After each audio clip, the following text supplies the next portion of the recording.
Le ciel nocturne regorge d'étoiles et de galaxies. Et pourtant, les astrophysiciens se rendent compte aujourd'hui que ce feu d'artifice céleste ne représente que 5% de la matière présente dans notre univers. Les 95% restants doivent être composés d'une matière invisible, apparemment non lumineuse ou en tout cas indétectable, cachée au sein de la matière lumineuse que nous parvenons à recenser. 95% de l'univers, c'est loin d'être négligeable, d'autant que cette matière décide du destin ultime de l'univers. Notre destinée dépend en effet de la masse totale qui occupe l'espace. Soit elle est suffisante pour freiner à terme l'expansion de l'univers, soit elle ne l'est pas et laissera l'expansion se poursuivre indéfiniment. À l'autre extrémité de l'échelle du temps, cette masse a également eu son mot à dire dans la formation des galaxies et des amas de galaxies, juste après le Big Bang. Personne n'est vraiment sûr quant à la composition de cette matière, malgré les sommes importantes investies et le temps passé par les cosmologues à tenter de percer ce mystère. Une chose sur laquelle la plupart des chercheurs tombent d'accord, c'est que cette matière doit exister. En effet, qui dit matière dit gravitation, laquelle déplace les objets de l'univers à des vitesses proportionnelles à la quantité de la matière en question. Or, on a de nombreux exemples où les étoiles, voire les galaxies, se déplacent bien plus vite que ne peut l'expliquer la matière visible qui les entoure, que ce soit les autres étoiles ou les nébuleuses de gaz luminescents. Les savants ont d'ailleurs deviné l'existence de cette matière et lui ont donné un nom, bien avant que les preuves s'accumulent en sa faveur. Déjà en 1906, le mathématicien français Henri Poincaré utilisait le terme de matière sombre pour décrire la matière non lumineuse qui devait, d'après lui, occuper la Voie lactée. Et l'un des premiers à penser l'avoir détecté fut l'astronome néerlandais Jan Oort en 1932. Il avait mesuré la vitesse des étoiles circulant autour de la Voie lactée, dont la trajectoire montait et descendait au-dessus et en dessous du disque principal, comme les chevaux de bois d'un manège. Or, elles ne montaient pas aussi haut et ne descendaient pas aussi bas que leur vitesse aurait dû le permettre, comme si une force de gravitation les freinait, supérieure à celle calculée sur la seule base de la matière visible au sein du disque galactique. L'année suivante, en 1933, c'était au tour de l'astronome suisse Fritz Zwicky de constater une autre incohérence. Zwicky était un brillant chercheur à qui l'on doit le terme de supernova pour décrire la mort explosive d'étoiles très massives. Il a d'ailleurs prévu que l'astre résiduel d'une telle explosion serait une dense étoile à neutrons. Et il a été l'un des premiers à utiliser de telles supernovas comme chandelle standard pour estimer la distance de lointaines galaxies. Il a aussi contribué à établir une classification des galaxies selon leur taille et leur forme. Mieux encore, Zwicky a compris que la déviation de la lumière par de fortes masses, avancée par Einstein dans sa théorie de la relativité générale, impliquait que les astres massifs de l'univers courberaient la lumière d'objets lumineux à l'arrière-plan et en grossiraient à l'image comme le ferait une loupe, un phénomène connu aujourd'hui sous le nom de lentille gravitationnelle et observé pour la première fois en 1979. Son insulte favorite était de traiter les personnes qu'il méprisait de crétins sphériques, car quelle que soit la perspective, sous tous les angles, ils restaient des crétins. Fritz Zwicky s'était mis à étudier un groupe de plus de 1000 galaxies, l'amas de Coma, situé à 323 millions d'années-lumière dans la constellation Coma Berenice, la chevelure de Bérénice. L'astronome consignait la vitesse de chaque galaxie au sein du groupe. Le simple fait qu'elles restaient groupées plutôt que s'écarter dans le cosmos signifiait qu'il y avait assez de gravitation et donc de masse totale pour les maintenir ensemble. Or, Zwicky se rendit compte que cette masse globale, calculée à partir du mouvement des galaxies, était supérieure au simple total de leur masse, prise séparément. Estimer les masses de toutes ces galaxies, bien sûr, n'était pas une tâche aisée. Si une galaxie n'est pas trop distante, on peut utiliser le même principe de gravitation pour ce faire, en mesurant le mouvement d'étoiles individuelles en son sein.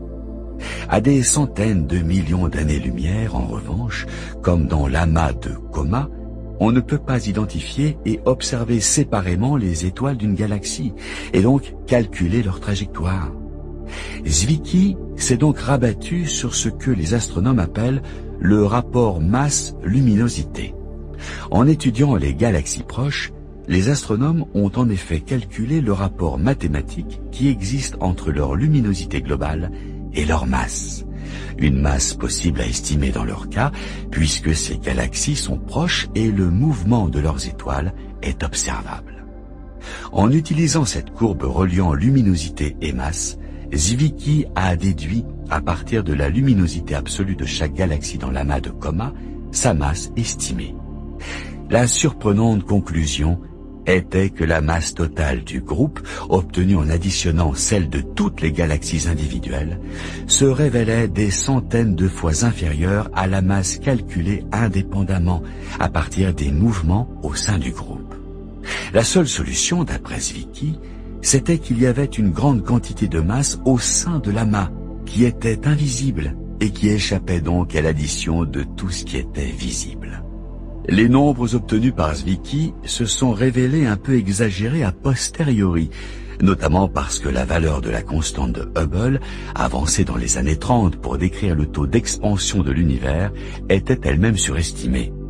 En l'utilisant, Zwicky obtenait une distance pour l'amas de Coma inférieure à la réalité.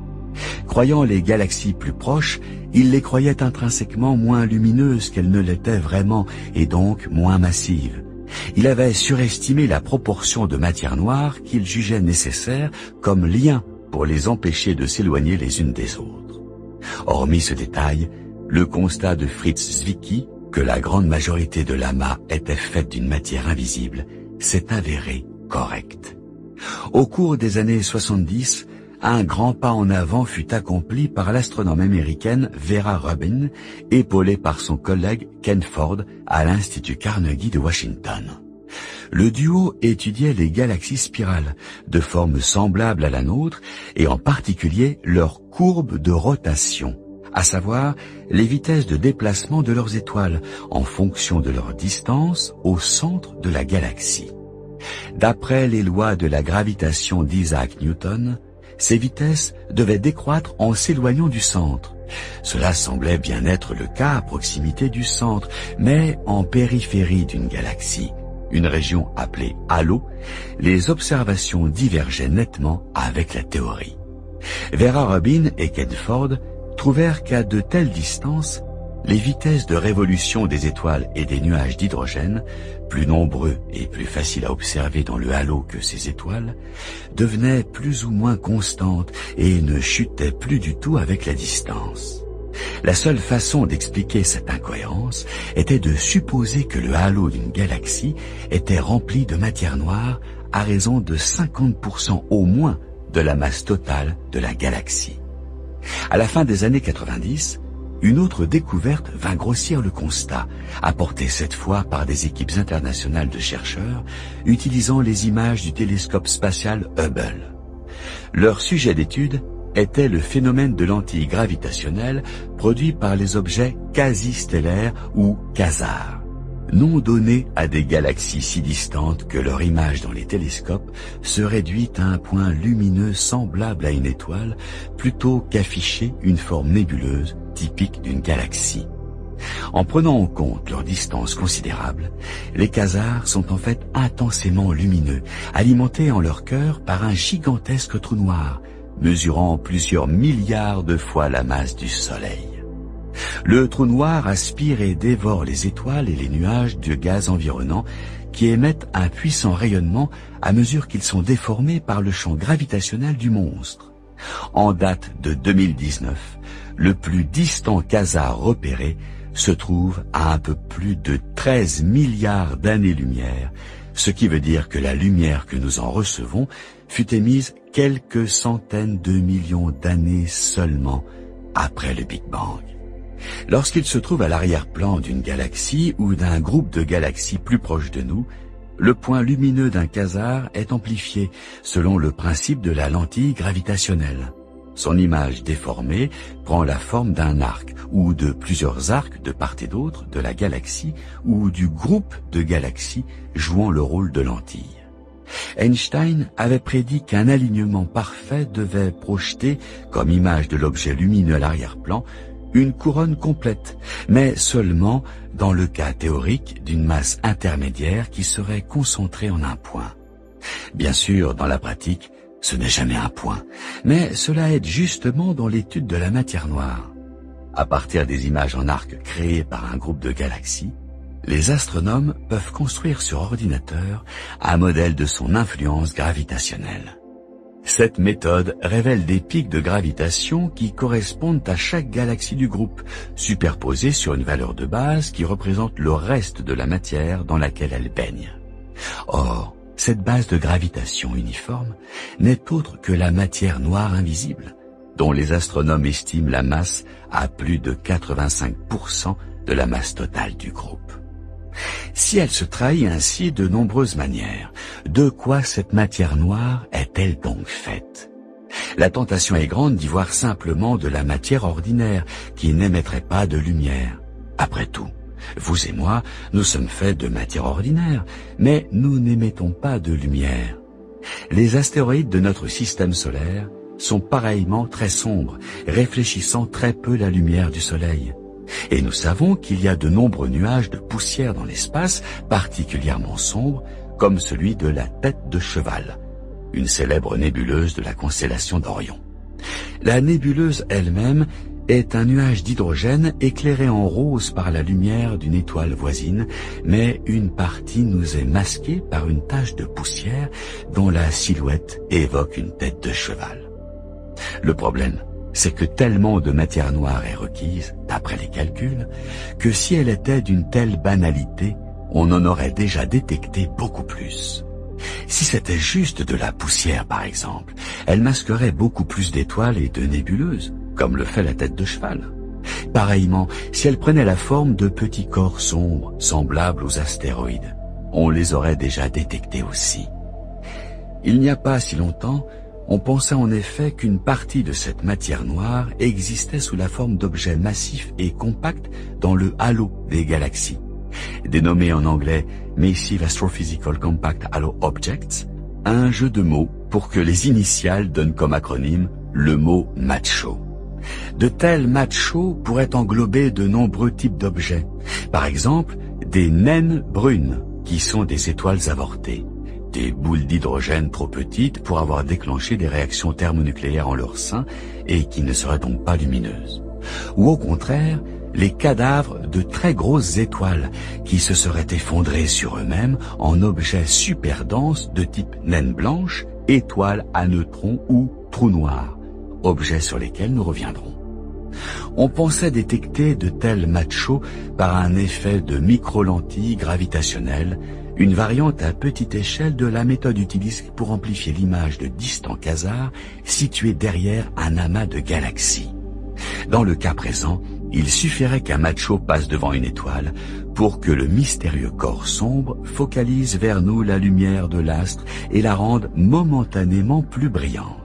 Toutefois, les campagnes d'observations astronomiques ne détectèrent qu'un petit nombre de corps sombres de cette manière, bien loin de ce qu'il fallait pour expliquer la matière noire des galaxies.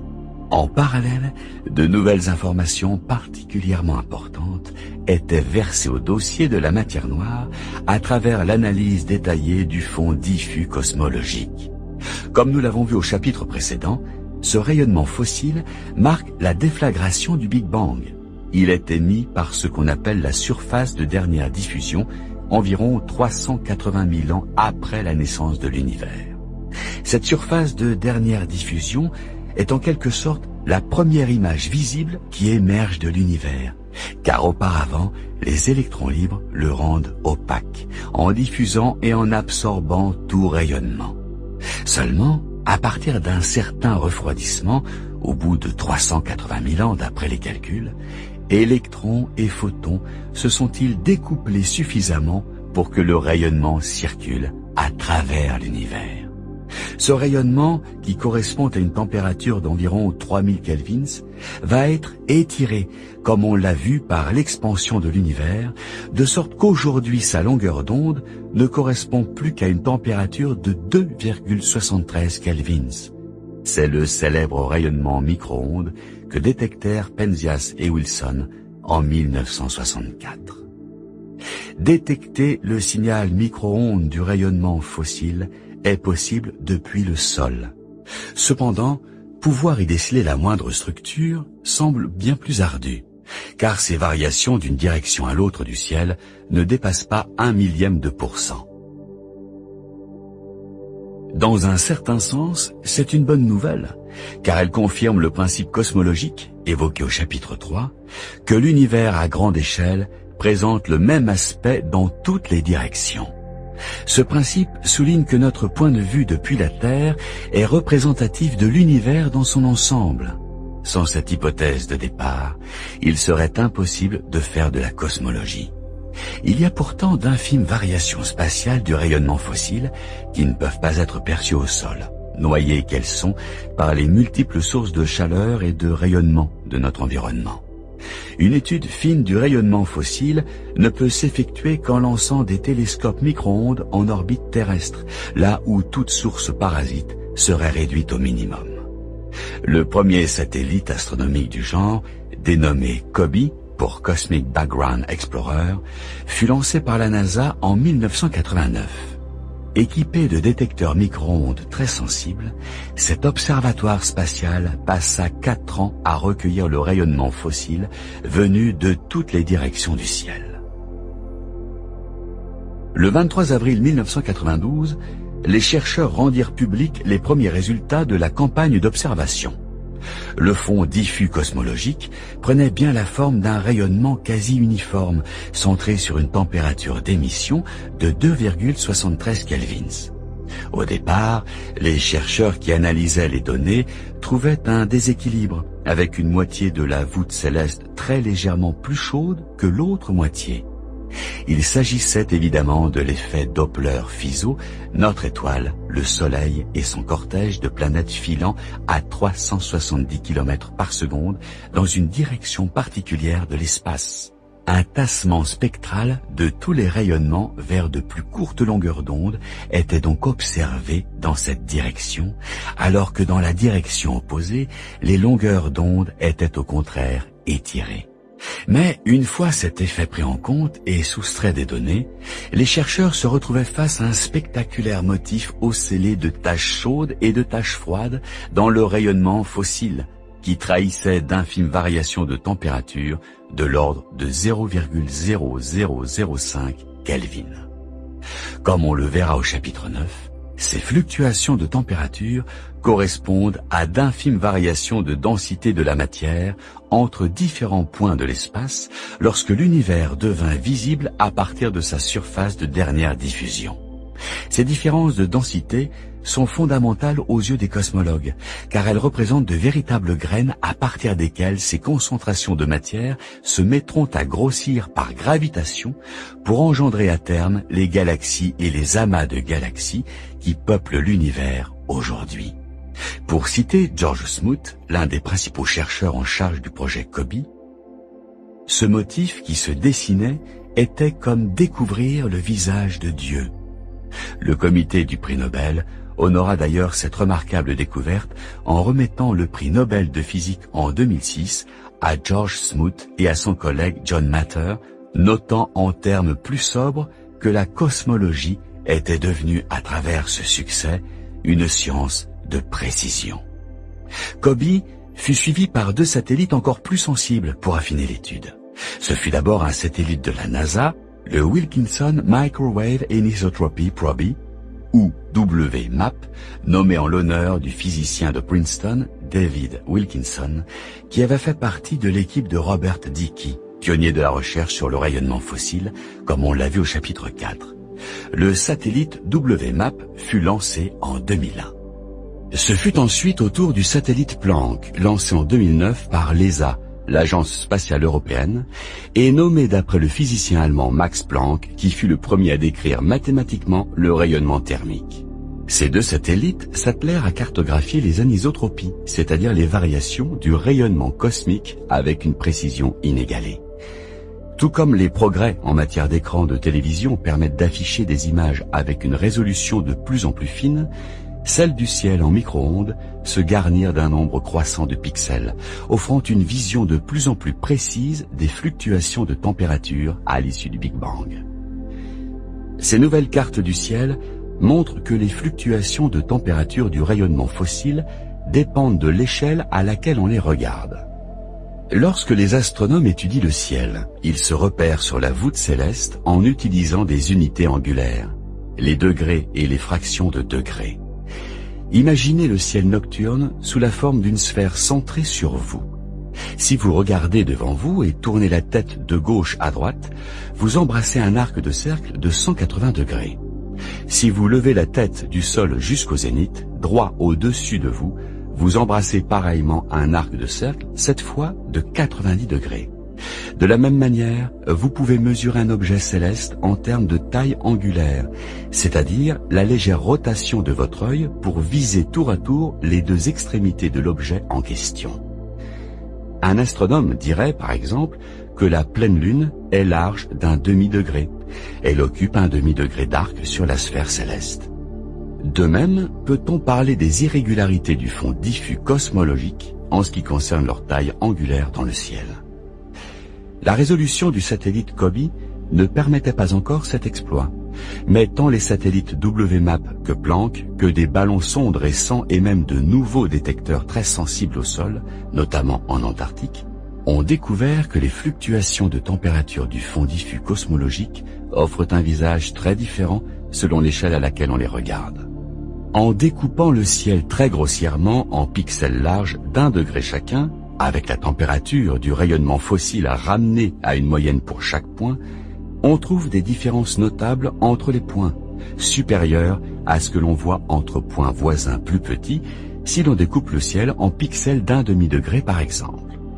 En répétant l'analyse à des résolutions de plus en plus fines et en reportant les résultats sur un graphique, avec la résolution angulaire échelonnée sur un axe et les températures échelonnées sur l'autre, une courbe en dents de scie se dessine, appelée spectre de puissance angulaire. Avec sa succession de bosses et de creux, elle renferme de précieuses informations sur les propriétés physiques de l'univers naissant. Tout d'abord, la forme générale de la courbe indique que la densité de l'univers est proche d'une valeur critique, celle pour laquelle la courbure de l'espace est égale à 0. Il subsiste bien sûr des exceptions locales, autour de grosses concentrations de matière, comme les galaxies et les amas de galaxies, mais à grande échelle, l'univers est plat, ni ouvert, ni fermé. Deux autres cas de figure géométrique que nous avons vus au chapitre 3. Le spectre de puissance angulaire nous renseigne aussi sur la nature de la matière qui compose l'univers. La matière ordinaire, parce qu'elle contient des particules électriquement chargées, a dû, jusqu'à un certain stade, interagir avec les photons du rayonnement fossile. La matière noire, en revanche, n'a pas dû le faire, l'adjectif noir signifiant justement l'absence d'interaction électromagnétique, de sorte que son interaction avec le rayonnement fossile a dû être uniquement gravitationnelle. Cette différence fondamentale doit en principe se manifester dans le spectre de puissance à travers la position et l'amplitude des pics observés. Et en effet, l'analyse de la courbe suggère que 95% de la densité critique de l'univers n'interagit pas avec le rayonnement et qu'elle doit donc correspondre à autre chose qu'à des atomes ordinaires. On parvient à cette même conclusion en passant en revue dans le détail la nucléosynthèse qui a suivi le Big Bang. La densité de la matière ordinaire dans l'univers naissant a eu son mot à dire dans la synthèse des éléments légers. Augmentez-la et les proportions de deutérium, d'hélium et d'éléments plus lourds dans les premières étoiles et galaxies devraient changer. Or, d'après les proportions d'éléments observés, les calculs indiquent qu'uniquement 5% de la densité critique de l'univers doit être composé de matière ordinaire. Alors, de quoi est faite la matière restante, si ce ne sont des protons, des neutrons et des électrons, les ingrédients de la matière ordinaire telle que nous la connaissons?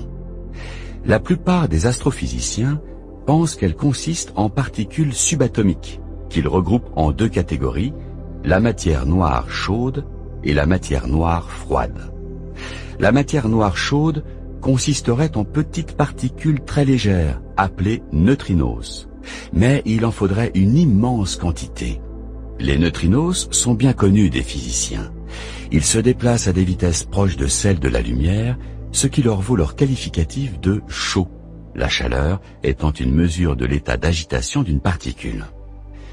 On a longtemps pensé qu'ils n'avaient aucune masse, jusqu'à ce qu'un détecteur de neutrinos au Japon, le Super Kamiokande, confirme en 1998 que ces minuscules particules en ont bien une, quoique inférieure au millionième de la masse de l'électron.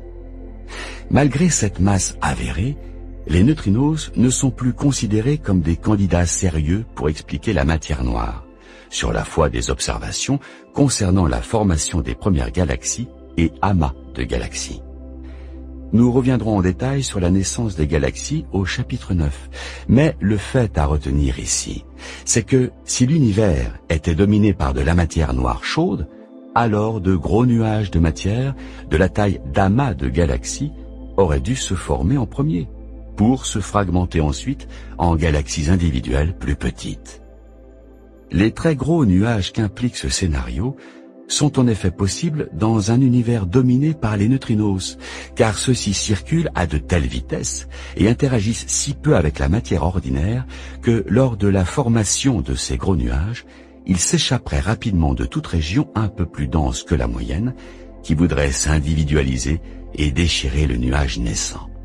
Sans l'appui des neutrinos, ces irrégularités de densité resteraient insignifiantes et le gros nuage subirait moins de risques de se déchirer. Seulement, bien plus tard, pourrait-il se scinder en galaxies. Mais ce n'est pas le modèle que soutiennent les observations. A priori, les galaxies sont nées d'abord, chacune de leur côté, et seulement après, elles se sont rassemblées par gravitation pour former de gros amas. Ce scénario inverse implique de facto que les neutrinos n'ont pas joué de rôle prépondérant et que la matière noire chaude ne constitue pas la masse manquante non identifiée de l'univers. L'autre scénario serait que cette matière manquante est froide, c'est-à-dire constituée de grosses particules peu rapides. De telles particules auraient été incapables de s'échapper des irrégularités naissantes au sein du nuage initial et auraient ainsi favorisé son fractionnement en plus petits nuages de la taille de galaxies. Cette matière noire froide permettrait d'expliquer du même coup certains problèmes qui restent à résoudre en physique des particules. Un candidat très en vue serait la famille des actions. Il s'agit de particules postulées pour expliquer un effet dénommé symétrie CP, observé dans le cadre des interactions fortes qui unissent les quarks. Lorsque l'on inverse la charge C d'une particule, sa charge électrique est celle qui opère au sein de ces interactions fortes, et que l'on inverse en même temps sa parité P, que l'on peut se représenter comme sa transformation en son image miroir, alors la symétrie CP stipule que les lois de la physique gouvernant le comportement de cette particule demeurent inchangées. Or, il n'y a aucune raison que la nature se plie à cette obligation. En fait, les physiciens calculent qu'à l'instant du Big Bang, des interactions se sont produites et ont violé cette symétrie CP que l'on peut aussi se représenter comme la symétrie entre la matière et l'antimatière. Il s'agit de deux familles opposées de particules. Une particule et son antiparticule ont des charges électriques égales et opposées. Lorsqu'elles se rencontrent, elles s'annihilent complètement, convertissant instantanément leur masse en énergie. C'est le physicien anglais Paul Dirac qui a postulé l'existence de l'antimatière en 1928, et elle fut découverte expérimentalement par l'américain Carl Anderson en 1932. Notre univers est presque exclusivement constitué de matière, avec une absence presque totale d'antimatière, ce qui est une bonne nouvelle pour nous, car une rencontre malencontreuse de notre planète avec une masse d'antimatière causerait notre disparition instantanée.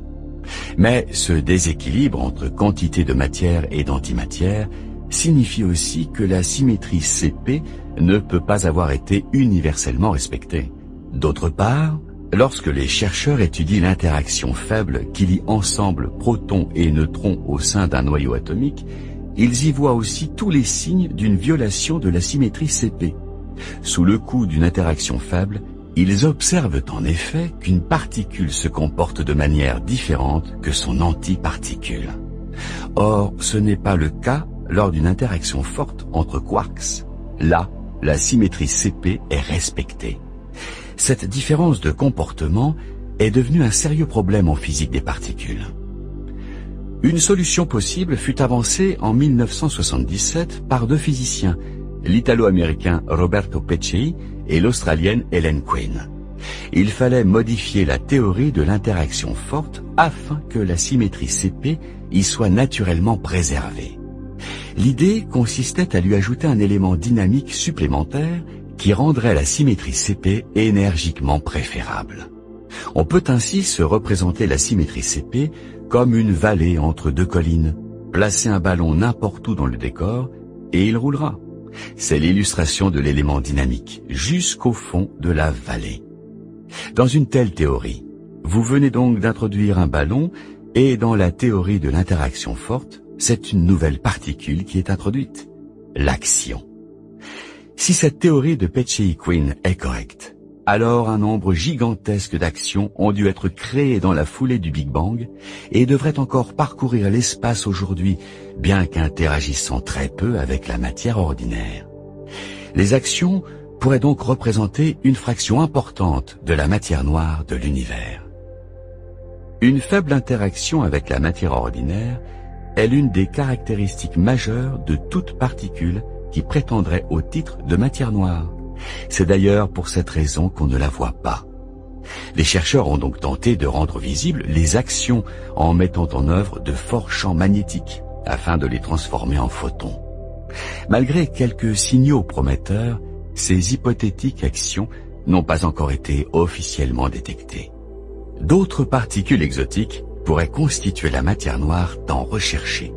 Par exemple, de massives particules à faible degré d'interaction, les Weakly Interacting Massive Particles, ou WIMPs, un acronyme qui signifie mauviette en anglais, en opposition à la famille des machos. Qui dit que les physiciens n'ont pas le sens de l'humour? S'ils existent, les WIMPs sont des particules massives, dérivées de la théorie de la supersymétrie. Ce qui nous oblige à faire une petite parenthèse sur la nature de la matière. Les particules de la matière sont classées en deux groupes, les bosons et les fermions, qui se distinguent par une propriété appelée spin, qui émane de la mécanique quantique. Nous reviendrons sur la mécanique quantique au prochain chapitre, mais en gros, le spin concerne le type de symétrie lors d'une rotation de particules. Une particule de spin 1 offre le même aspect après une rotation complète sur elle-même, soit 360 degrés. Une particule de spin 2 offre le même aspect après une demi-rotation, soit 180 degrés, alors qu'une particule de spin 1,5 ne revient à son aspect initial qu'après 2 tours sur elle-même, soit 720 degrés. Les bosons sont les particules dont le spin est un nombre entier, par exemple 0, 1 ou 2, alors que les fermions ont un spin qui ne représente pas un nombre entier, par exemple 1,5, 1,5 et ainsi de suite. Parmi les particules connues, les photons sont des bosons de spin 1 et les actions que nous venons d'évoquer sont des bosons de spin 0. Les protons, les neutrons et les électrons sont tous des fermions de spin 1,5. La physique des particules s'appuie beaucoup sur la notion de symétrie, la transformation des propriétés d'une particule sans violer les lois de la physique, comme la symétrie CP qui prédit l'existence de l'action. La supersymétrie est le postulat qu'il existe une symétrie fondamentale entre bosons et fermions, de telle sorte que pour chaque particule qui nous est familière dans l'une des deux familles, il existe un partenaire supersymétrique dans l'autre.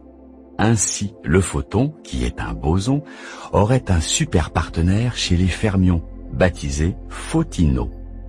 De même, l'électron, qui lui est un fermion, aurait un partenaire chez les bosons, baptisé sélectron. Nombre de ces partenaires supersymétriques pourraient bien être les WIMPs tant recherchés de la matière noire. On tente bien évidemment de détecter ces WIMPs. Au grand collisionneur de hadrons du CERN, à la frontière franco-suisse près de Genève, les physiciens parviennent à faire entrer en collision des particules subatomiques à très haute vitesse, dans le but de déclencher des interactions qui produiraient des WIMPs.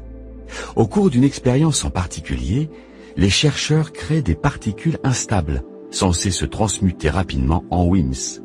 Une telle particule laisserait d'abord une trace visible dans le détecteur, qui s'évanouirait soudainement lorsqu'elle se transmuterait en une particule invisible de matière noire.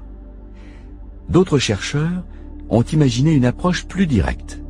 Si les WIMPs existent, alors il devrait y en avoir de vastes quantités qui vous traversent le corps en ce moment même. Comme elles interagissent à peine avec la matière ordinaire, la plupart vous transpercent sans rien rencontrer.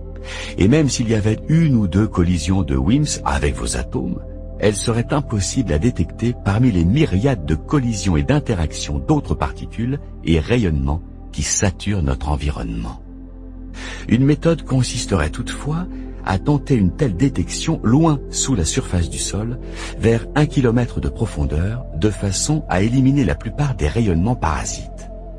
C'est l'objectif du projet DRIFT. Un détecteur de WIMPs a été placé au fond d'un puits de mine par 1100 mètres de profondeur à Boulby en Angleterre. Le détecteur consiste en une chambre d'1 mètre cube remplie de disulfure de carbone liquide et d'un gaz associé, le tétrafluorure de carbone. Le tout sous une tension électrique de 34 000 volts. La chambre elle-même est entourée d'une armature épaisse de 45 cm pour la protéger de tout rayonnement radioactif provenant des roches encaissantes. L'idée, c'est que la collision d'un WIMP avec un atome du gaz en délogerait des électrons, ce que les physiciens appellent une ionisation.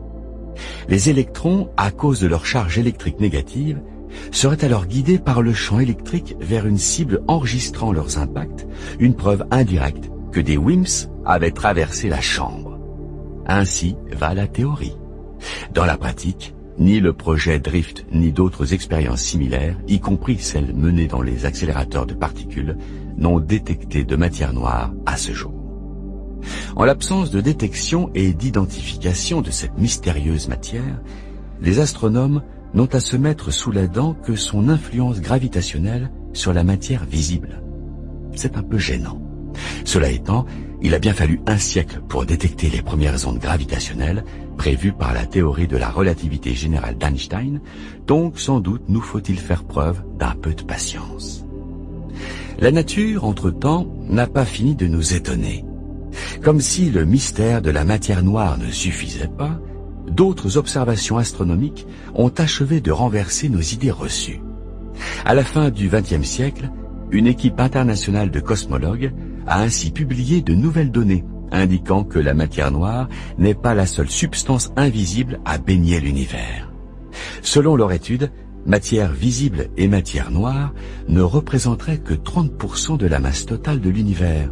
Le solde serait constitué d'un nouvel ingrédient baptisé énergie sombre ou énergie noire, qui aurait pour effet d'accélérer l'expansion de l'univers. Une telle énergie exercerait une influence cruciale sur le destin de l'univers. Un univers plat, sans énergie sombre, verrait son expansion ralentir progressivement, sa vitesse tendant vers zéro au bout d'un temps infini, alors qu'une énergie sombre imposerait au contraire à l'univers d'accélérer continuellement son expansion. Mais ne nous emballons pas, en tout cas pas tout de suite. L'énergie sombre opère sans doute à une échelle minuscule, infinitésimale, et avant de pouvoir l'apprécier à sa juste valeur, il nous faut explorer la physique de l'infiniment petit. Je vous propose donc une petite immersion, si vous le voulez bien, dans le monde étrange de la mécanique quantique. Chapitre 6. Interlude quantique. Quiconque n'est pas choqué par la théorie quantique lorsqu'il la découvre ne peut en aucun cas l'avoir comprise. Niels Bohr. Si vous remontez le cours du temps vers la déflagration du Big Bang, il arrive un moment, alors que vous vous rapprochez de l'instant zéro, où l'univers est tellement minuscule que les lois normales de la physique ne s'appliquent plus, ou, devrait-on dire, ne s'appliquent pas encore. Bienvenue dans le royaume étrange de la mécanique quantique. La théorie quantique est l'une des branches les plus déconcertantes, paradoxales et contre-intuitives de la physique moderne. On pourrait la décrire comme la science de l'infiniment petit. Ici, petit ne veut pas dire un grain de sable ou un grain de poussière, mais qualifie les particules subatomiques de la matière inférieures en taille à 1/1000 de milliardième de millimètre. Lors des premiers instants du Big Bang, ce sont ces particules qui ont décidé quel type d'univers allait sortir du chapeau.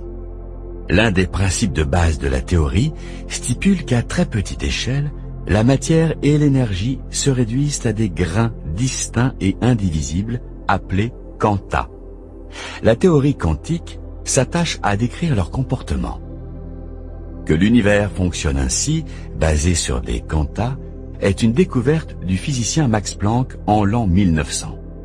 Planck étudiait le rayonnement, la lumière, la chaleur et tous les types d'ondes qu'émettent les corps en fonction de leur température. Chauffez un tisonnier dans la cheminée, par exemple, et vous verrez qu'à mesure que sa température augmente, sa couleur vire du rouge au jaune, puis au blanc. Les physiciens cherchaient à l'époque à modéliser ce comportement. C'est Max Planck qui trouva le premier la solution sous la forme d'une équation mathématique définissant l'intensité du rayonnement émis par un corps à une température donnée sur toute la gamme des longueurs d'onde.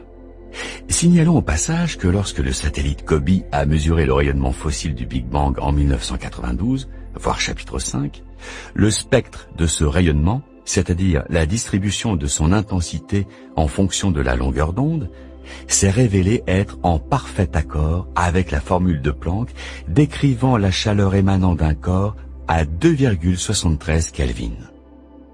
L'équation qu'avait élaborée Max Planck débouchait toutefois sur un drôle de constat. Afin que son équation fonctionne, c'est-à-dire pour que ses prédictions théoriques cadrent avec les observations, Planck devait postuler que l'énergie du rayonnement était constituée d'un grand nombre d'unités indivisibles, l'énergie de chaque unité correspondant à une fréquence de radiation, multipliée par un nombre devenu célèbre sous le nom de constante de Planck. Cette constante est représentée dans l'équation par la lettre H et a une toute petite valeur, égale au nombre 6,6 divisé par 10 millions de milliards de milliards de milliards. Au départ, ce nombre était juste une jonglerie mathématique pour simplifier les calculs. Mais il apparut bien vite qu'il représentait quelque chose de fondamental. Son sens profond serait reconnu 5 ans plus tard par un autre physicien allemand qui entamait à son tour une brillante carrière, le jeune Albert Einstein. Einstein essayait de son côté de trouver une théorie mathématique pour décrire l'effet photoélectrique, le processus par lequel des électrons, ces minuscules particules de charge électrique négative, sont libérés au sein d'un métal lorsque celui-ci est exposé à un rayonnement dont la fréquence dépasse un seuil donné. Les différentes couleurs de la lumière, on le sait, correspondent à différentes fréquences, et l'effet photoélectrique ne se déclenchait que dans l'ultraviolet, à une fréquence de l'ordre de 1000 millions de mégahertz. La théorie du rayonnement, en vogue à l'époque, décrivait la lumière comme une onde électromagnétique, mais ne parvenait pas à expliquer cette particularité. Or, Einstein se rendit compte que si la lumière se comportait comme une rafale de petites billes, entrant en collision avec les électrons du métal, alors il était possible de se représenter l'effet photoélectrique comme étant l'expulsion et la mise en circulation d'électrons, seulement lorsque l'énergie des billes incidentes dépassait un certain seuil. S'il utilisait la formule de Planck, qui décrivait l'énergie comme étant liée à la fréquence de la lumière, Einstein parvenait à expliquer l'effet de seuil qu'exhibait le phénomène photoélectrique. Einstein publia sa théorie sur l'effet photoélectrique en 1905, une découverte qui lui valut le prix Nobel en 1921. Les fameuses billes de lumière postulées par le chercheur furent finalement découvertes en 1923 par le physicien américain Arthur Compton, qui les prit la main dans le sac en train de rebondir sur des électrons, un phénomène aujourd'hui appelé effet Compton.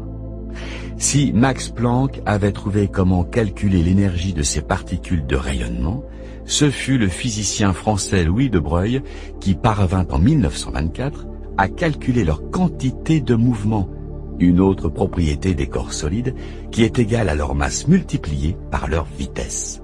De Broglie découvrit que la quantité de mouvement d'un quantum de lumière est simplement égale à la constante de Planck, h, divisée par la longueur d'onde. 2 ans plus tard, en 1926, le chimiste américain Gilbert Lewis donnait à ces particules le nom de photons, dérivé du mot grec phos qui signifie lumière. La découverte du photon marquait un nouveau tournant dans le débat sur la nature de la lumière, qui durait déjà depuis plusieurs siècles.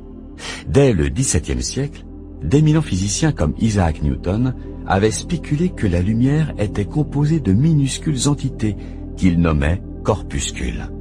Puis, en 1801, le physicien anglais Thomas Young remettait en cause ce concept en conduisant une expérience qui prouvait au contraire que la lumière était une onde. Young avait projeté pour ce faire un faisceau lumineux sur un écran où était aménagée une fente étroite. Une fois cette première fente passée, la lumière se dispersait avant de rencontrer un second écran portant cette fois 2 fentes. Les rayons lumineux qui émergeaient de ces 2 fentes allaient frapper un 3e écran final. Or, la lumière qui tombait sur l'écran ne l'éclairait pas de façon uniforme, mais y dessinait au contraire une alternance de bandes sombres et claires, appelée frange d'interférence. Cet effet peut facilement s'expliquer si la lumière est une onde. C'est un peu ce qui se produit lorsque vous jetez 2 cailloux côte à côte dans l'eau. Les 2 trains d'ondes qui en rayonnent se superposent. Là où 2 crêtes se chevauchent, le résultat est une crête encore plus haute. Là où 2 creux se superposent, le creux résultant est encore plus prononcé. Et là où un creux se superpose à une crête, les 2 s'annulent et l'eau est plate. Dans l'expérience de Thomas Young, les 2 lumières qui rayonnent à partir des 2 fentes se combinent sur l'écran de façon similaire. Là où se superposent 2 crêtes ou même 2 creux, on obtient une bande claire. Là où une crête et un creux se rencontrent et s'annulent, se forme au contraire une bande sombre. À l'évidence, la lumière se comportait donc comme une onde. Tel était en tout cas le verdict jusqu'à ce que la notion de photon fasse son apparition. Les chercheurs étaient amenés à reconnaître que la lumière, ainsi que toutes les formes de rayonnement en général, se comportaient à la fois comme une onde et comme une particule. Et à peine les physiciens se remettaient-ils de ce premier choc que leur chère fondation était secouée par un nouveau séisme.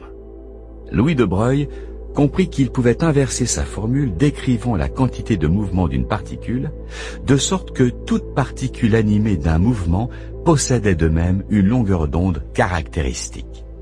Non seulement les ondes se comportaient comme des objets, mais les objets se comportaient aussi comme des ondes.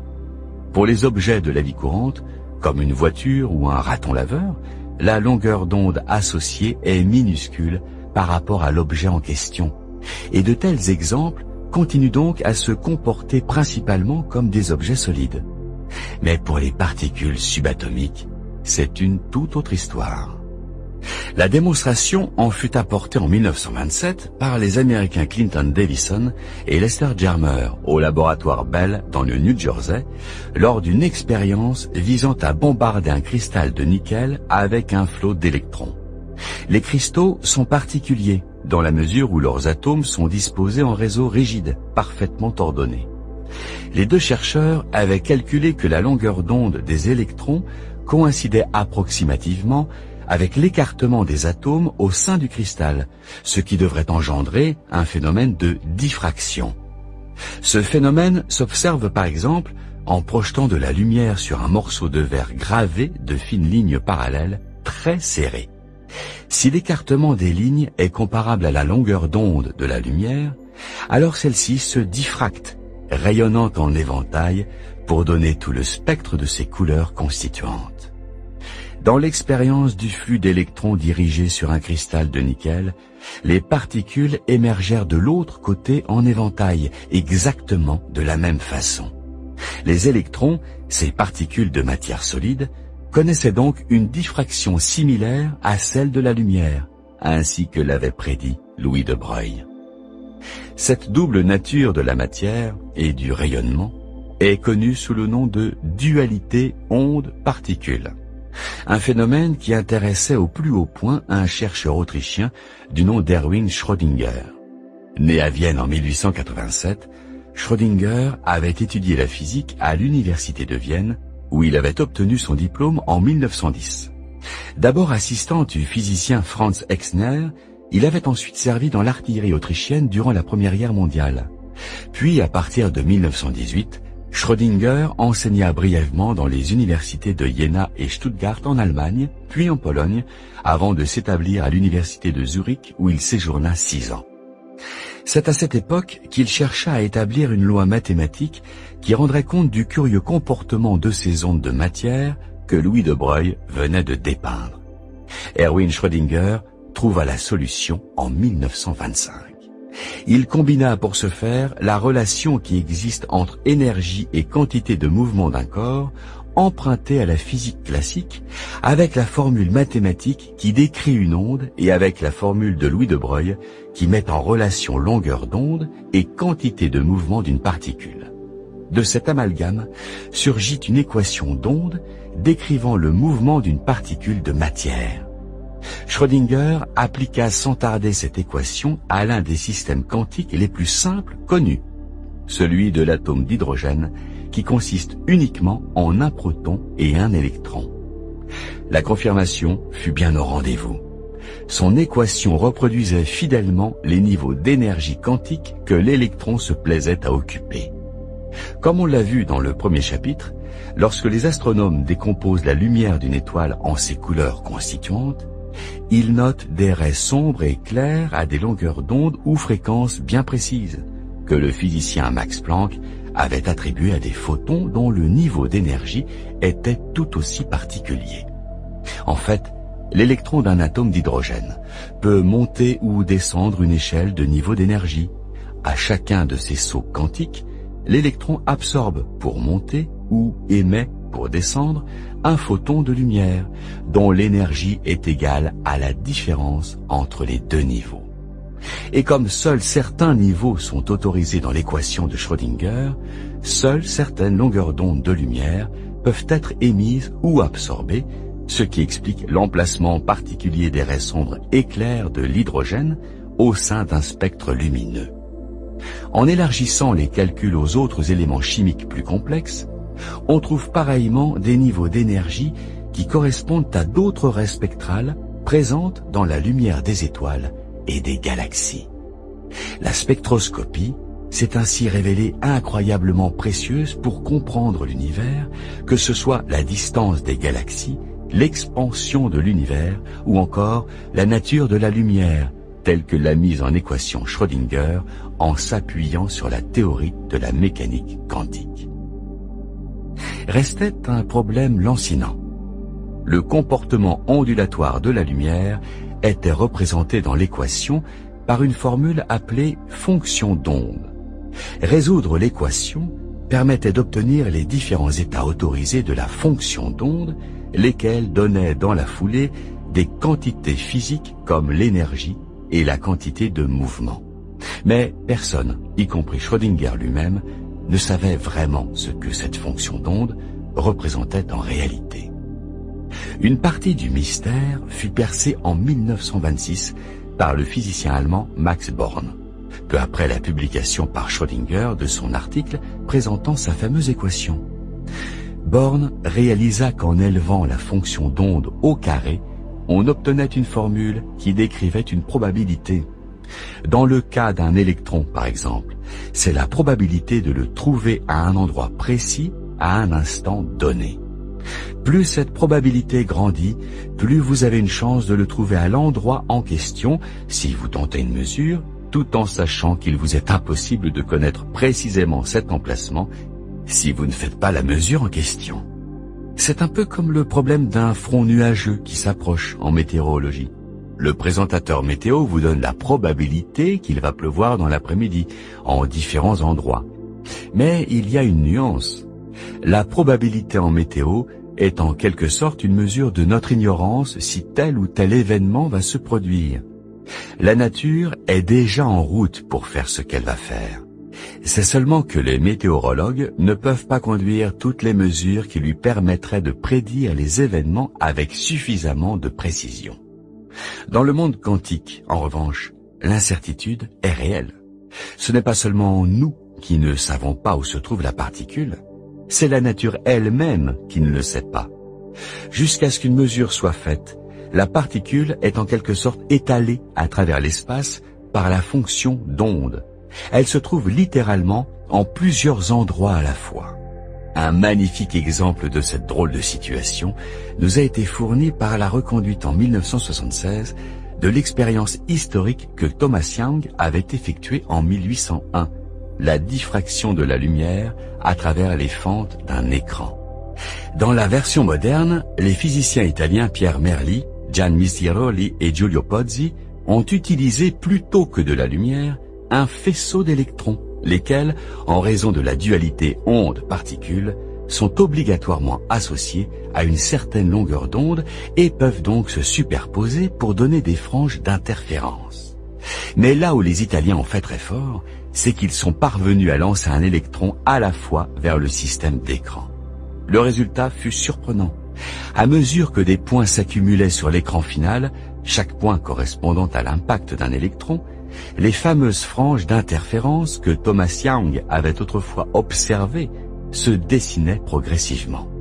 Or, vu le goutte à goutte d'électrons, la seule explication possible était que chaque particule entrait en interférence avec elle-même, c'est-à-dire que sa fonction d'onde passait par les deux fentes à la fois avant de se recombiner sur l'écran pour dessiner ce qui était en fait le motif des probabilités.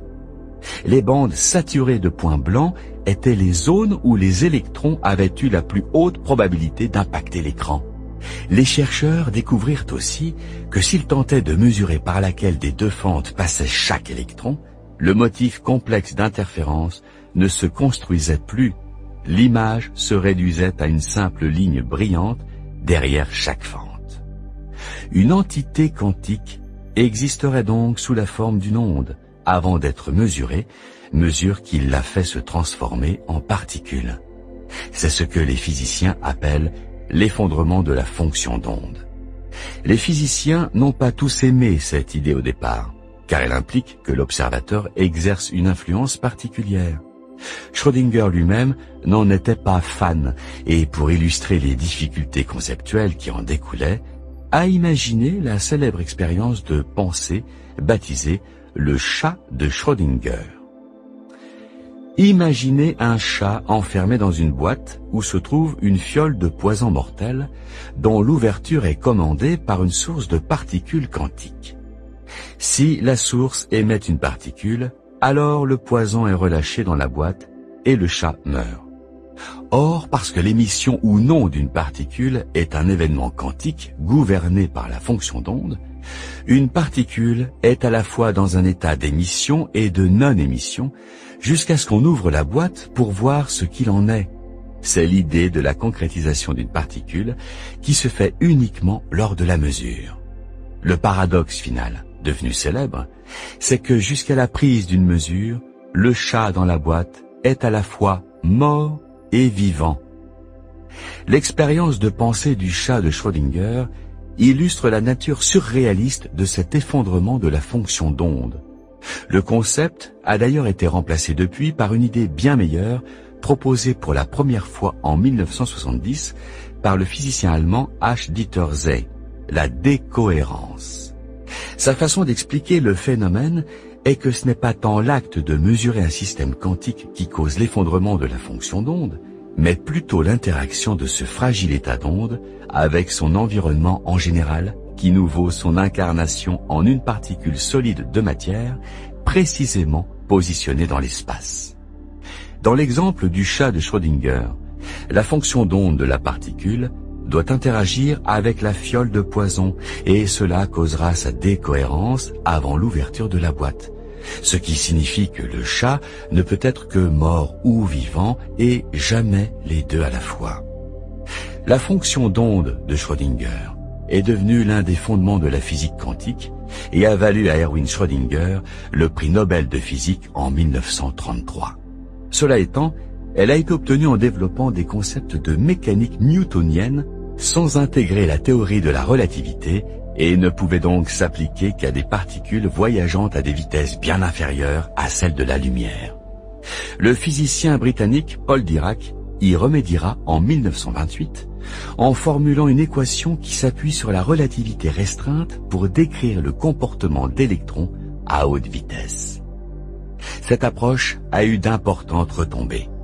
En combinant la relativité restreinte avec les principes du monde quantique, on arrive par exemple à décrire le phénomène de spin, c'est-à-dire les caractéristiques de rotation des particules quantiques que l'on a évoquées au chapitre précédent.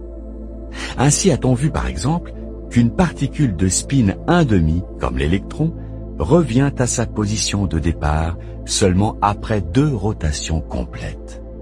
Alors que l'équation de Schrödinger offrait seulement une solution mathématique pour décrire le comportement d'une particule de matière, l'équation relativiste de Dirac offrait 2 solutions. L'une décrivant une particule de matière, l'autre une particule d'antimatière.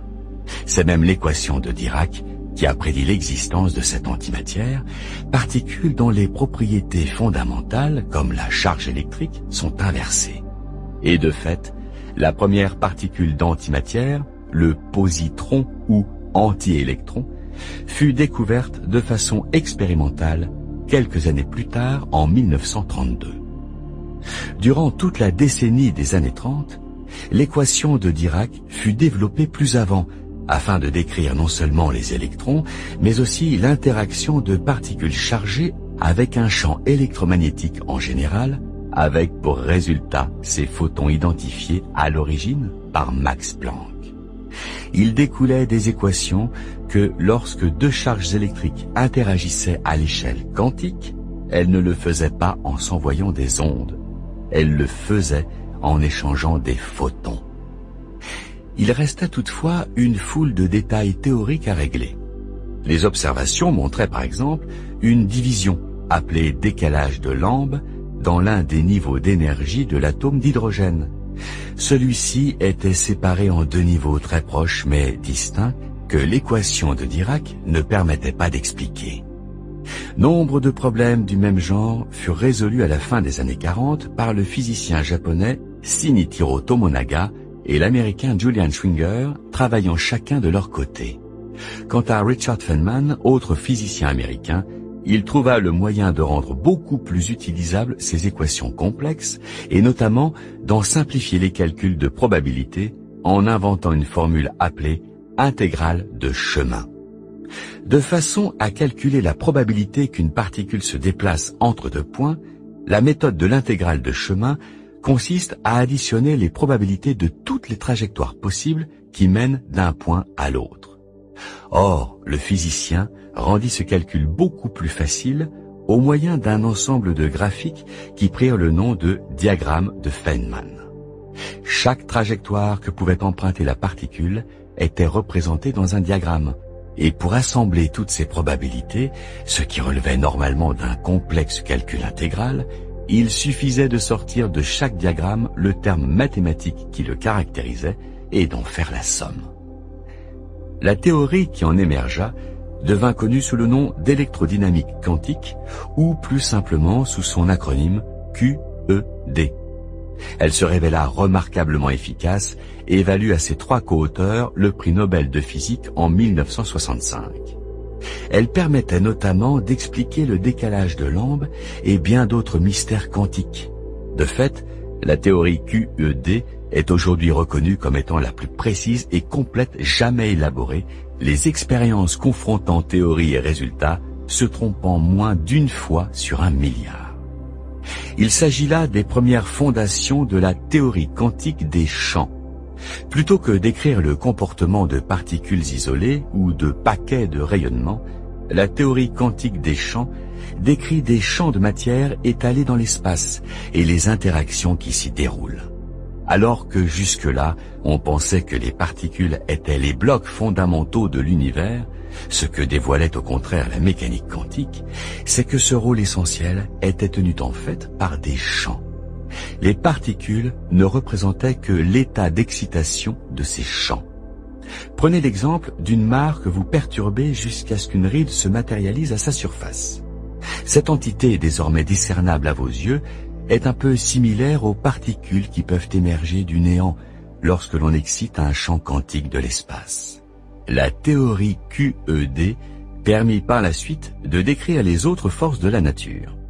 Durant les années 50 et 60, les physiciens en dérivèrent la branche nouvelle de la chromodynamique quantique ou QCD, qui est en fait la théorie du champ quantique appliquée à l'interaction forte.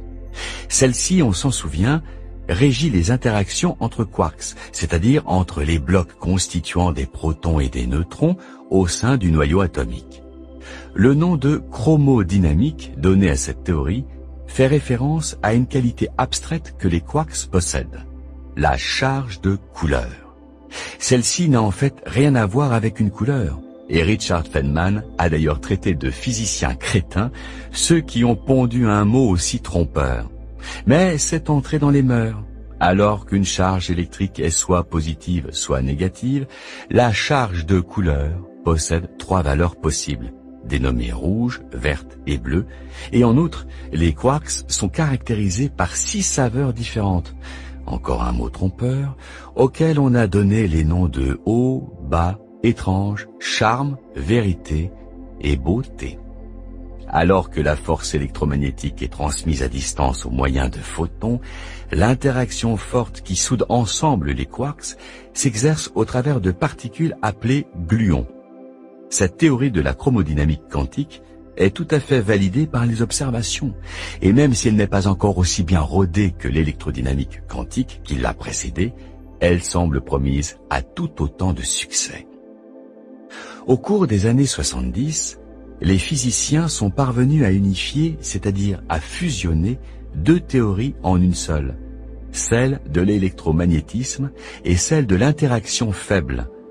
On a vu que cette dernière opère elle aussi au sein du noyau atomique, mais plutôt que de souder ensemble les quarks, elle lie à plus grande échelle protons et neutrons et gouverne au passage le processus de la désintégration radioactive, à travers lequel les noyaux instables peuvent se scinder en plusieurs fragments au fil du temps. Là aussi, les prédictions avancées par cette théorie électrofaible ont été validées par les observations expérimentales. Ainsi a-t-on détecté l'existence du célèbre boson de Higgs, voulu par la théorie, particule qui est censée avoir conféré à bien d'autres cette caractéristique fondamentale qu'est la masse tôt dans l'histoire du Big Bang. Nous y reviendrons au chapitre 8. Théorie électrofaible et chromodynamique quantique se complètent pour nous offrir un modèle très satisfaisant de la physique des particules, le vénérable et très respecté modèle standard. 3 des 4 forces de la nature y sont décrites. Reste la 4e, la gravitation. Comme on l'a vu, c'est elle qui est responsable de la structure à grande échelle de l'univers, telle que décrite dans la relativité générale d'Einstein. Par définition, elle opère sur de très grandes distances. Mais notre univers n'a pas toujours été grand. Au moment du Big Bang, il était non seulement minuscule, mais carrément quantique. Dans des conditions aussi extrêmes, comprendre et modéliser l'interaction entre la gravitation et les autres forces de la nature nécessite de décrire la gravitation sous la forme d'une théorie quantique des champs. Nombreux sont les physiciens qui pensent qu'une telle théorie reste à découvrir, qui irait encore plus loin que la relativité générale. Construire une telle théorie se heurte malheureusement à d'agaçants problèmes appelés divergence, où la valeur de certaines quantités physiques devient infiniment grande. C'est un réel souci, car l'infini est un concept qui se manipule difficilement en mathématiques. Lorsqu'une équation débouche sur une valeur infinie, c'est généralement le signe qu'il y a un gros problème quelque part. Si les physiciens n'ont aucun problème à accepter de très grandes valeurs, la taille actuelle de l'univers par exemple, des quantités infiniment grandes sont par définition impossibles à mesurer, ce qui veut dire qu'elles ne peuvent pas être validées scientifiquement et que toute théorie qui les prédit doit de préférence être écartée. Les divergences auxquelles se heurtent les physiciens lorsqu'ils tentent de monter un modèle quantique de la gravitation sont donc particulièrement malvenues. D'agaçantes valeurs infinies étaient également apparues dans d'autres théories de champs, notamment en électrodynamique quantique, mais les physiciens étaient parvenus à les faire disparaître par la méthode de la renormalisation. Il s'agit d'un bidouillage en quelque sorte, mais d'un heureux bidouillage, car il permet d'obtenir les résultats escomptés, mais cela passe par réduire à néant les fragments de la théorie qui génèrent ces divergences infinies. Dans le cas de la théorie quantique de la gravitation, toutefois, cet outil bien pratique qu'était la renormalisation s'avérait incapable d'éliminer le problème des divergences. Certains physiciens se sont demandé si de telles divergences ne seraient pas causées par le simple fait de représenter les particules de matière comme des points sans dimension aucune. Après tout, même un électron possède une certaine taille, aussi petite soit-elle, et là se trouvait peut-être la clé du problème. Le seul fait d'attribuer la masse d'une particule à un point de taille 0 rend automatiquement infinie la valeur de sa densité, par exemple. Ce casse-tête amena les physiciens à se pencher avec plus d'intérêt sur une façon différente d'appréhender les champs quantiques, la théorie des cordes. L'idée de base est que la matière, à son niveau le plus fondamental, n'est pas constituée de particules assimilables à des points, mais existe plutôt sous la forme de minuscules lignes ou cordes d'énergie. Les différents types de particules correspondraient à différents états de vibration de ces lignes, un peu comme les notes de musique d'un instrument à cordes. La théorie des cordes parvient à prédire, entre autres, l'existence du graviton, une particule qui incarnerait la force du champ gravitationnel, tout comme le photon incarne la force électromagnétique en électrodynamique quantique. Mais toute simplicité s'arrête là. La théorie des cordes n'est pas une théorie, mais un ensemble de théories compilées. Et en outre, il est pratiquement impossible de la tester au moyen des énergies disponibles aujourd'hui dans les accélérateurs de particules. De ce fait, certains physiciens doutent que la théorie des cordes est valable et se demandent s'il est même possible de décrire la gravitation de façon quantique. Même si ce dernier objectif n'est pas atteint, la théorie du champ quantique n'en a pas moins révolutionné notre approche de la physique fondamentale.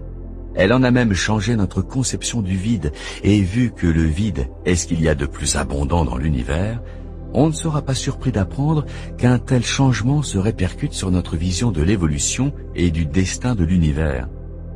En combinant la notion de champ et le côté aléatoire de la théorie quantique, on comprend en effet que le vide est loin d'être complètement vide. Il faut plutôt se le représenter comme un fourmillement de particules qui naissent et qui disparaissent à répétition sur de très petits intervalles de temps, en quelque sorte des particules virtuelles. Pour en revenir à notre analogie des ondes à la surface d'une mare, elles constituent ces minuscules frémissements qui font que la surface de l'eau n'est jamais complètement lisse. Une manière de visualiser leur naissance fait appel à un principe avancé en 1927 par le physicien allemand Werner Heisenberg. Appelé principe d'incertitude, il postule qu'il est impossible de connaître à la fois la quantité de mouvement d'une particule, le produit de sa vitesse et de sa masse, et l'emplacement de la dite particule. Plus on parvient à déterminer précisément l'un des deux, plus on perd en précision sur l'autre. Tout comme ce fut le cas dans l'effondrement de la fonction d'onde, les physiciens crurent d'abord que le principe d'incertitude découlait de la présence de l'observateur. En mesurant une propriété, celui-ci devait forcément agir avec la particule et donc brouiller l'autre propriété. On sait aujourd'hui que ce n'est pas le cas. L'incertitude est une caractéristique fondamentale des particules quantiques, que l'on mesure leur propriété ou non. On a d'ailleurs réalisé plus tard que ce type de compromis en matière de précision, tel celui qui existe entre emplacement et quantité de mouvement d'une particule, se retrouve également dans la relation entre énergie et temps. Cela implique entre autres qu'il est possible d'emprunter de l'énergie au vide pour une période de temps très brève. En d'autres termes, une particule possédant une énergie que l'on dénote E peut naître spontanément si elle disparaît au bout d'un temps t à partir du moment où E et t satisfont au principe d'incertitude. Si vous empruntez beaucoup d'énergie au vide, cela ne peut être que pour un temps très bref. Empruntez au contraire peu d'énergie au vide et les particules virtuelles qui en surgissent auront une durée de vie plus longue. Au passage, il faut noter que les particules virtuelles se forment toujours par paires, une particule et une antiparticule, de charge opposée à son binôme, de sorte qu'il n'y a ni création ni destruction de charge au cours de l'opération.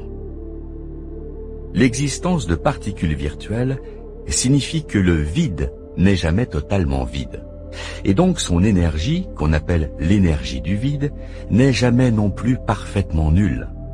L'espace et l'univers en général renferment donc autre chose que la matière et l'énergie que nous avons évoquées jusqu'à présent.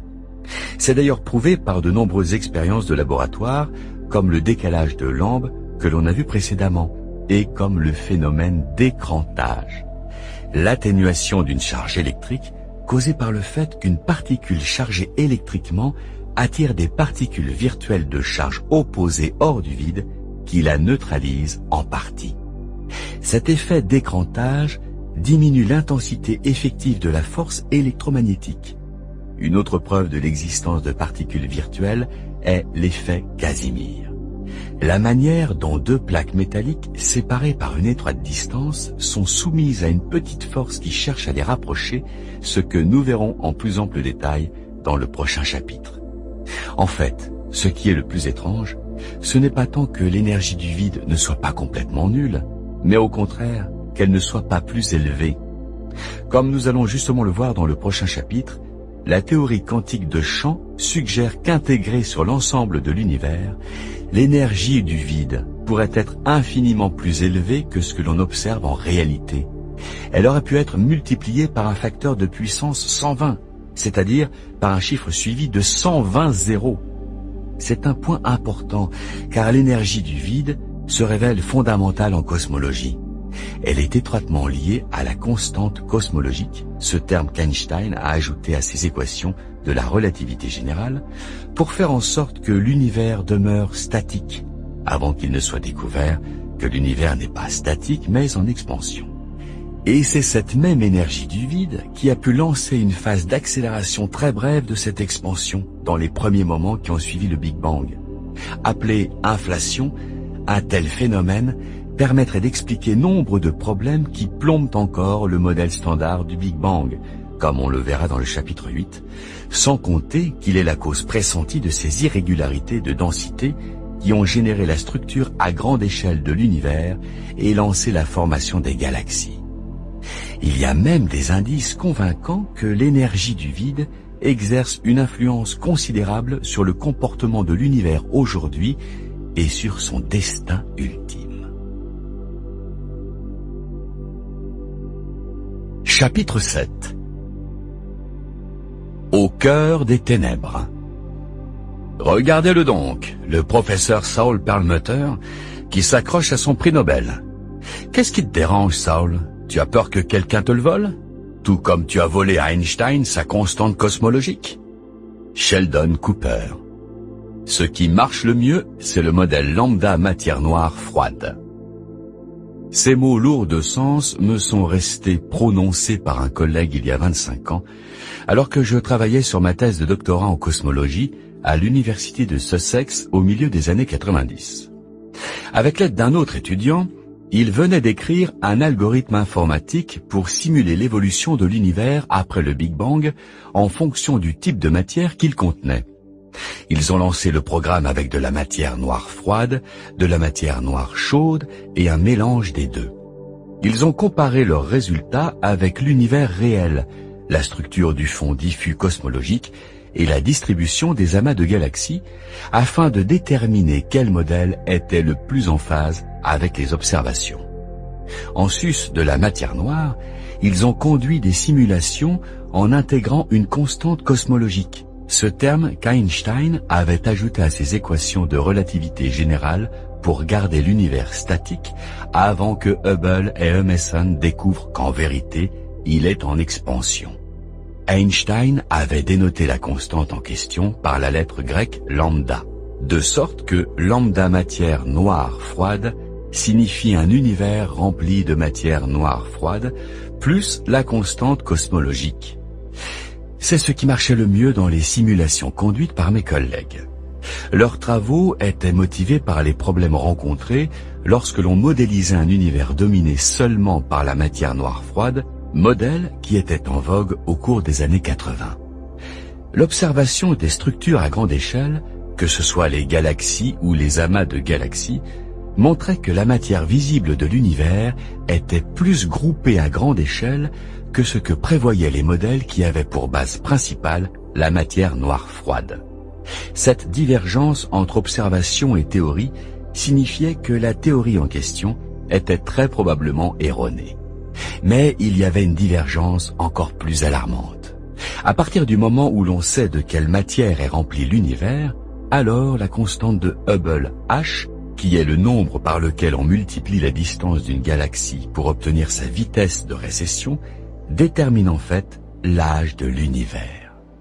En faisant fi de la masse et donc de la gravitation, l'âge de l'univers est le temps qu'il a mis pour passer d'une taille de 0 à celle où les galaxies affichent leur séparation actuelle.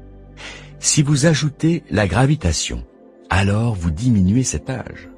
En effet, la gravitation est une force attractive qui ralentit l'expansion de l'univers. Son expansion a donc été obligatoirement plus rapide autrefois avant de ralentir, ce qui veut dire que l'univers a atteint sa taille actuelle en un temps plus court qu'en ignorant la gravitation. Là où il y avait problème, c'est que la valeur de la constante de Hubble, dans un modèle contenant principalement de la matière noire froide, ne donnait pour l'univers qu'un âge de 8,2 milliards d'années, soit moins que l'âge de notre propre galaxie, la Voie lactée, que l'on chiffrait au début des années 90 autour de 9 à 9,5 milliards d'années environ, et que l'on estime d'ailleurs aujourd'hui plus proche de 13,8 milliards d'années. Le modèle lambda matière noire froide résout ce paradoxe, dans la mesure où la constante cosmologique représente une force répulsive qui cause une accélération de l'expansion de l'univers. C'est d'ailleurs un tel effet antigravitationnel qu'Einstein a introduit dans ses équations pour contrecarrer l'attraction gravitationnelle de la matière ordinaire et rendre l'univers statique dans ses premières ébauches de la relativité générale. Or, si l'expansion de l'espace est en train d'accélérer, c'est donc qu'elle était plus lente dans le passé, laissant plus de temps à l'univers pour atteindre sa taille actuelle. L'univers serait donc plus vieux que ne l'impliquait le modèle précédent. C'est un tel raisonnement qu'ont publié les cosmologues américains Lawrence Krauss et Michael Turner en 1995 dans un article intitulé « La constante cosmologique est de retour ». Ils y ont conclu que l'architecture la plus probable de notre univers est sa version plate, c'est-à-dire d'une densité critique et sans courbure de l'espace à grande échelle, régie par le modèle lambda, matière noire froide, la matière noire représentant 30 à 40% de cette densité critique de l'univers et la constante cosmologique représentant les 60 à 70% restants. Cette opposition entre modèles concurrents a conduit les astronomes à effectuer une série d'observations pour déterminer avec exactitude à quel rythme le taux d'expansion de l'univers varie au cours du temps. Ce serait la meilleure façon d'aider les cosmologues à déterminer ce que l'univers contient. Est-ce que l'expansion ralentit, ce qui indiquerait que nous vivons dans un univers dominé par la matière noire et par la force de gravitation attractive? Ou bien est-ce qu'au contraire, l'expansion accélère, ce qui signifie qu'il y a une force de répulsion, une constante cosmologique dont la contribution est majoritaire dans le cocktail de masse et d'énergie de l'univers, comme Krauss et Turner le laissaient entendre. Deux groupes d'astronomes se sont mis en quête de recueillir les données nécessaires en mesurant la distance de galaxies grâce à leur supernova. Une première équipe dirigée par Adam Rees de l'Université de Californie à Berkeley et Brian Schmidt de l'Université nationale d'Australie à Canberra. Et une seconde équipe dirigée par Saul Perlmutter au laboratoire californien de Lawrence Berkeley. Ainsi que nous l'avons déjà vu, les supernovas représentent l'explosion d'étoiles géantes en fin de vie. Elles sont remarquablement brillantes, une seule supernova dépassant pour un bref instant l'éclat de toutes les autres étoiles de sa galaxie combinée. Elles sont donc d'un intérêt majeur en cosmologie, car visibles à des milliards d'années-lumière de distance. Il y a plusieurs types de supernovas qui sont fonction de la masse initiale de l'étoile, sa composition, et si elle est solitaire ou fait partie d'un système binaire de deux étoiles en orbite l'une autour de l'autre. Le mécanisme de l'explosion est différent selon le cas de figure. Les cosmologues s'intéressent à une famille en particulier, les supernovas de type 1A. Ce sont celles qui font partie d'un système binaire où l'une des deux étoiles est une naine blanche, dense et ramassée sur elle-même. Les naines blanches sont riches en carbone et en oxygène. Elles représentent le noyau résiduel d'une étoile semblable à la nôtre qui, en fin de vie, a expulsé ses couches périphériques et mis son cœur à nu.